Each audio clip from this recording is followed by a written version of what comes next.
آج کا ہمارا کالم ہے قومی ریاست اور سیاسی اسلام by famous writer Khurshid Nadeem.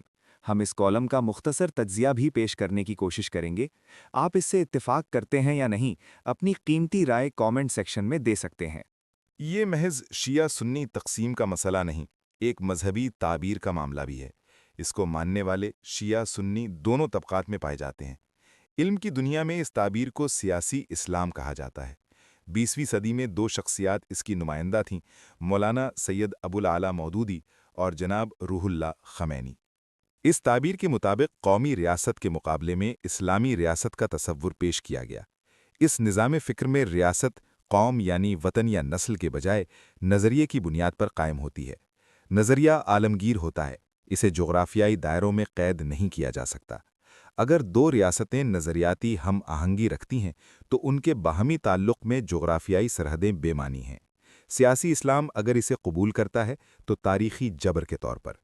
اس تعبیر میں مسلمانوں کے مابین تعلق کی بنیاد روحانی یا مذہبی سے زیادہ سیاسی ہے۔ امت مسلمہ ایک سیاسی تصور ہے۔ آج جو لوگ پاکستان سے زیادہ ایران کے حامی دکھائی دے رہے ہیں، زیادہ تر سیاسی اسلام کے ماننے والے ہیں۔ ان کے لیے یہ بات ناقابل فہم ہے کہ جب نظریہ ایک ہے تو پاکستان اس جنگ میں امریکہ کے خلاف ایران کے ساتھ کیوں کھڑا نہیں ہو رہا۔ ان کی خواہش ہے کہ پاکستانی فوج ایرانی فوج کے ساتھ ہم قدم ہو کر اس جنگ میں کود جائے۔ انہوں نے پاکستان کی ریاست کو مسلسل سینگوں پر اٹھا رکھا ہے۔ ان کی نظر میں پاکستان کی سفارتی کاوشیں بے معنی ہیں۔ ہمارا کام اس معرکے حق و باطل میں ثالث بننا نہیں، فریق بننا ہے، جو نظریاتی وحدت کا ناگزیر تقاضا ہے۔ جو لوگ ریاستی مناصب پر فائز ہیں، ان کے سامنے پاکستان نام کی ایک قومی ریاست ہے۔ یہ ایک جغرافیائی وحدت ہے جس کے مفادات کا تحفظ ان کی آئینی اور اخلاقی ذمہ داری ہے۔ انہیں کوئی موقف یا پالیسی اختیار کرتے وقت اس وحدت کو پیش نظر رکھنا ہے۔ انہیں ایران کے عوام سے محبت ہے، وہ اس محبت کا اظہار اس دائرے میں رہ کر ہی کر سکتے ہیں جس کا نام پاکستان ہے۔ ان کے پیش نظر چند سوالات ہیں۔ کیا امریکہ سے مخاصمت پاکستان کے مفاد میں ہے؟ کیا پاکستان کو میدان جنگ میں ایران کے شانہ بشانہ کھڑا ہو جانا چاہیے؟ پاکستان کو اگر ایران کی حمایت کرنی ہے تو وہ کہاں تک جا سکتا ہے؟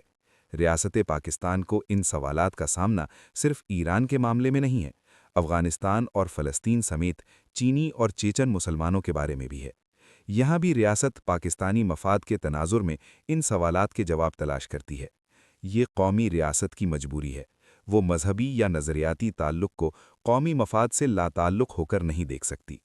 دلچسپ بات یہ ہے کہ اس فکر کے حاملین جہاں بھی برسر اقتدار آئے ہیں، انہیں قومی ریاست کے مفادات ہی کو سامنے رکھنا پڑا ہے۔ ایران ہی کو دیکھ لیجئے، وہ پاک بھارت تنازع میں فریق نہیں، ہمیشہ ثالث بنا ہے۔ بھارت پاکستان پر حملہ آور ہوا تو ایران میں پاکستان کے حق میں کوئی مظاہرہ نہیں ہوا۔ ترکیے کی مثال بھی ہمارے سامنے ہے۔ اسرائیل نے غزہ میں قیامت ڈھا دی، مگر ترکیے نے اسرائیل پر کوئی حملہ نہیں کیا۔ حملہ کیا کرتا؟ اس نے تو اسرائیل کے ساتھ سفارتی تعلق بھی ختم نہیں کیا۔ آج ایران امریکہ اور اسرائیل کے خلاف برسر پیکار ہے تو ترکیے اس میں فریق نہیں بنا۔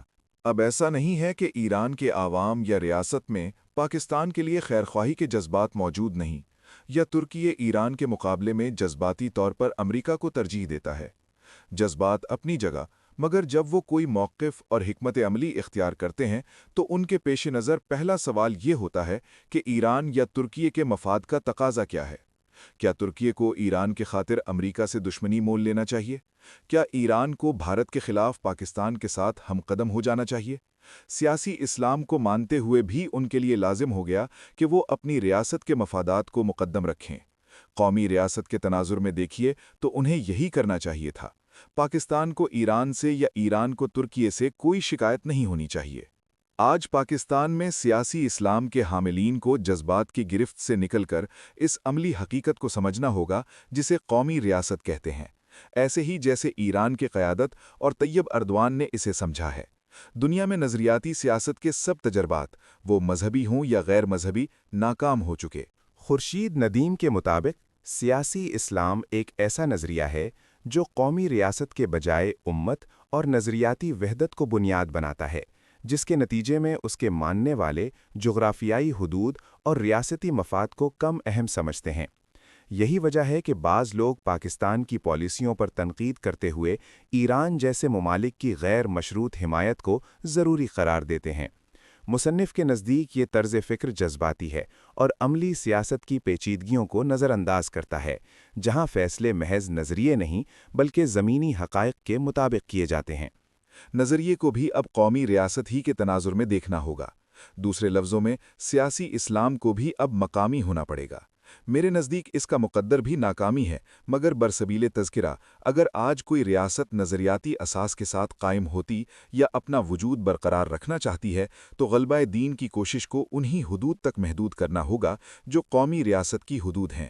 بین الاقوامی سطح پر یہ دیکھنا ہوگا کہ مسلمانوں کا باہمی تعلق سیاسی نہیں، اخوت کی بنیاد پر ہے۔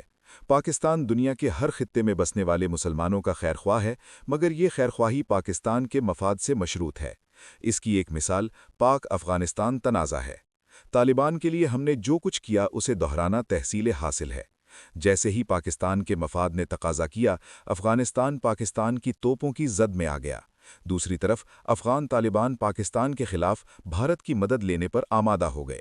یہاں بھی سیاسی اسلام کو معاملہ فہمی میں مشکل پیش آئی، اور اب ایران کے معاملے میں بھی وہ اسی صورتحال سے دوچار ہے۔ پاکستان کے ریاست نے موجودہ حالات میں جس حسن توازن کا مظاہرہ کیا ہے وہ بین الاقوامی تعلقات کے نصاب کا حصہ بنے گا۔ ایک طرف قومی ریاست کے تقاضوں کو نبھاتے ہوئے پاکستان کے مفادات کا تحفظ کیا گیا، اور دوسری طرف اسلامی اخوت کے تحت ایران کے مسائل کم کرنے کے لیے غیر معمولی سرگرمی کا مظاہرہ کیا گیا۔ یہی نہیں، اس بات کی شعوری کوشش کی گئی کہ یہ جنگ مسلم ممالک کے مابین جنگ میں تبدیل نہ ہو۔ آج سیاسی اسلام کو ماننے والے بہت سے لوگ اپنے دل کی بات زبان پر لے آئے ہیں کہ ان کی ترجیح پاکستان نہیں، ایران ہے۔ کچھ لوگ ابھی اسے دل میں چھپائے ہوئے ہیں، مگر ریاست پر تنقید میں دوسرے گروہ کے ہم نوا ہیں۔ ان کی خدمت میں یہی گزارش ہے کہ وہ قومی ریاست اور نظریاتی ریاست کے فرق کو سمجھیں۔ ہم ظلم کی مذمت کرتے ہیں، اس کا ارتکاب امریکہ کرے، اسرائیل کرے یا کوئی اور۔ جہاں تک ظلم کے خلاف اقدام کا تعلق ہے تو اس کا فیصلہ پاکستان کے مفادات کو سامنے رکھ کر کیا جائے گا۔ جنگ کے آغاز سے پہلے پاکستان نے اسے رکوانے کی کوشش کی تھی۔ اگر ایران امریکہ کے ابتدائی مذاکرات پاکستان میں ہوتے تو شاید صورتحال بہتر ہوتی۔ اگرچہ صہیونی لابی اس وقت صدر ٹرمپ کو اپنی گرفت میں لے چکی تھی اور وہ حملے کا فیصلہ کر چکے تھے، تاہم وزیراعظم شہباز شریف اور فیلڈ مارشل عاصم منیر صاحب نے مہارت کے ساتھ ان کے دل اور دماغ تک جو رسائی حاصل کی، ممکن تھا کہ وہ اثر دکھاتی۔ اب پھر یہ صورت پیدا ہوئی ہے کہ دونوں فریق پاکستان کی طرف دیکھ رہے ہیں۔ یہ پاکستان کے لیے باعث عزت ہے۔ لازم ہے کہ اس معاملے میں ہماری قیادت کو پوری قوم کی تائید حاصل ہو۔ اگر کچھ لوگ اپنی وفاداری کے مراکز پاکستان سے باہر بنائے ہوئے ہیں تو پاکستانی عوام کو، وہ شیعہ ہوں یا سنی، ان سے اعلان برات کرنا چاہیے۔ سیاسی اسلام کے دوسرے علمبرداروں کو بھی اپنے انداز نظر پر غور کرنے کی اشد ضرورت ہے۔ مصنف اس بات پر زور دیتے ہیں کہ دنیا میں ہر ریاست، خواہ وہ نظریاتی دعوے رکھتی ہو، بالآخر اپنے قومی مفاد کو ترجیح دیتی ہے۔ ایران اور ترکیے کی مثالیں واضح کرتی ہیں کہ وہ بھی حساس مواقع پر جذبات کے بجائے اپنے مفادات کو سامنے رکھتے ہیں۔ اس لیے پاکستان کا متوازن اور محتاط موقف حقیقت پسندی پر مبنی ہے۔ خورشید ندیم کے نزدیک سیاسی اسلام کے حامیوں کو یہ حقیقت تسلیم کرنی چاہیے کہ جدید دنیا میں نظریات بھی قومی ریاست کے دائرے میں رہ کر ہی قابل عمل ہوتے ہیں۔ Thank you for watching. If you like the video, do like, share, and subscribe.